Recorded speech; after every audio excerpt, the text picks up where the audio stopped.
Hello, I'm David Chaston, standing in for Bernard Hickey today with 90 at 9, brought to you in association with the Bank of New Zealand. This is where you get everything you need to know in 90 seconds at 9 o'clock, starting now with more on the euro crisis and the Greek debt aftershocks. Lurching to a big one, it's Lehman moment. This is having a local impact on the big four Aussie banks, who are finding investors like their debt offerings. They are seen as safer than their global peers, despite two major credit rating agencies downgrading them last month. The charging yesterday of Timaru accountant Alan Hubbard on 50 counts of fraud capped a year-long investigation and may be the first in a busy series of announcements by the SFO and the FMA over the next 2 weeks. These charges relate to Hubbard's Aorangi Securities, and further action is yet to be decided on related party loans at South Canterbury Finance.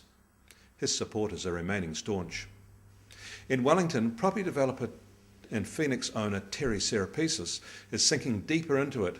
This time a court has ruled against him in $1 million claim, which he did not oppose, and bankruptcy may be near for the embattled apprentice star. There was little action in the currency markets overnight, with the New Zealand dollar opening this morning at 80.84 US cents and the TWI at 69.9. However, the oil price fell to under $92 US a barrel, but is now back up over 93.60. Gold is higher, back to where it was at the beginning of the month, and the Dow is higher, back over 12,000. This week we'll get data on our first quarter GDP and current account balances. You'll recall the December quarter current account was in surplus due to its strong exports and the impact of receiving reinsurance payments for the Christchurch earthquake. Well, Statistics New Zealand has had a rethink about those reinsurance receipts, and yesterday it announced that it will be treating them as items in our capital account rather than our current account. This change in treatment has the support of the UN, the World Bank and the IMF. From here on, the money flowing into New Zealand from our reinsurance payments won't be a reason for a good balance of payments news.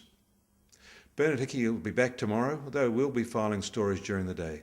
I'm David Chaston, and that was 90 at 9, brought to you in association with the Bank of New Zealand.